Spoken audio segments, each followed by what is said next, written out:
Voilà, enfin vous me voyez. 28 avril 2011, c'est la première fois que Squeezie apparaît sur YouTube. Je sens un peu gêné là quand même.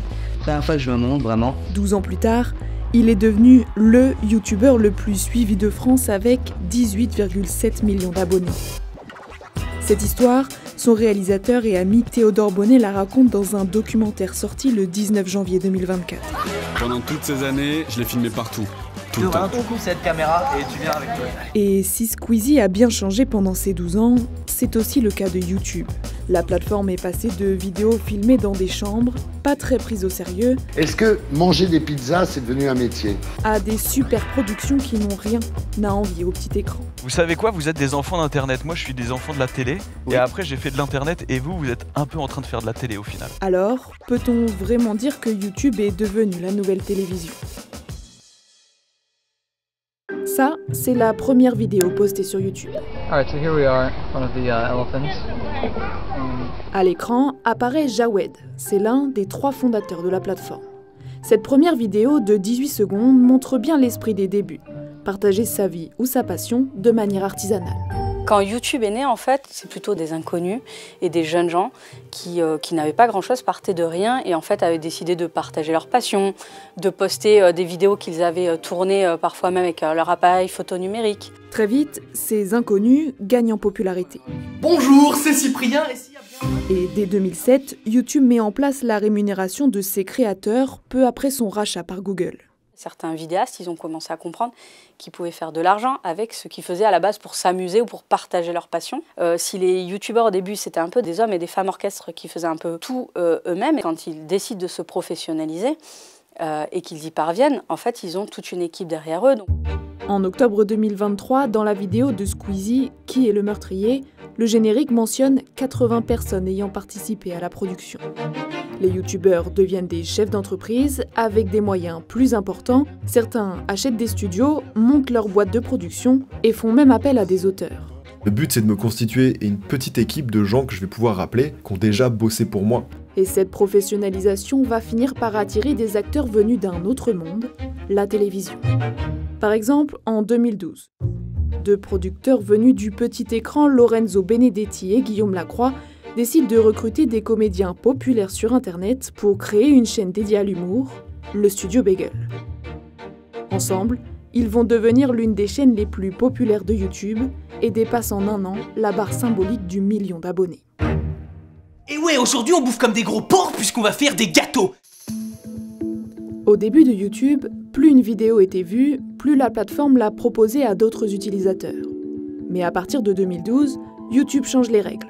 La plateforme recommande maintenant les vidéos qui sont regardées le plus longtemps. YouTube se fait aussi de l'argent sur ses créateurs. Donc il y a tout intérêt à faire en sorte que les gens restent longtemps, qu'ils aient une variété de contenus, qu'ils aient plusieurs vidéastes à pouvoir suivre. Plus les utilisateurs restent longtemps sur le site, plus YouTube engrange d'argent grâce à la publicité. Les vidéos amateurs de 5 minutes laissent alors progressivement la place aux grosses productions d'une vingtaine de minutes à parfois plus d'1 heure. Les 5 vidéos les plus vues de l'année 2023 en France sur YouTube durent entre 26 minutes et 2h23. 10 ans plus tôt, elles duraient entre 2 et 14 minutes. Pour que quelqu'un reste assez longtemps sur une vidéo, il faut aussi qu'il y ait une forme d'ergonomie, quoi. Si on a un son tout cracra, si on a une vidéo de piètre qualité en termes d'image, bah les gens ils vont décrocher. YouTube récompense également les créateurs de contenu réguliers. Apparaissent alors des rendez-vous, à l'instar de la télévision et de sa grille de programme. Ça fait 7 ans que je partage mon mois d'août avec vous. Un rythme effréné qui pousse parfois à reprendre les recettes efficaces de la télé. Les effets de surprise, l'émotion, les blagues, les caméras cachées, c'est des choses qui fonctionnent depuis belle lurette. Donc ça, effectivement, enfin, on peut y voir que des proximités, que des codes en fait, de la télévision, qui sont certes parfois revisités, certains un peu cassés, un peu moqués même, mais ça reste quand même des codes de la télévision. Résultat, certaines vidéos sont facilement comparables à des émissions du petit écran. Des jeux télévisés, du téléachat ou encore des interviews sous détecteur de mensonges.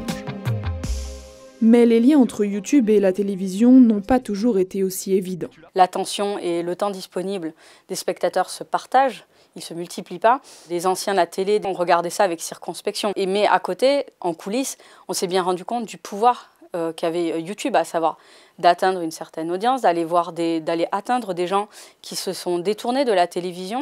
Le petit écran a alors investi YouTube. Des présentateurs et des émissions apparaissent sur la plateforme, offrant un second souffle à certains. En 2023, l'émission Click de Canal+ a enregistré ses audiences les plus basses de son histoire.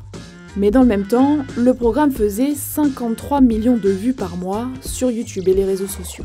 Les gens n'ont pas arrêté de regarder la télévision, ça les intéresse, mais ils la regardent autrement. Ils ne regardent plus le poste de télévision peut-être, mais en tout cas, ils suivent certains programmes, notamment de télé-réalité, des jeux, des télécrochets. En termes de format, ça reste de la télévision, c'est juste qu'on ne le regarde pas assis sur son canapé.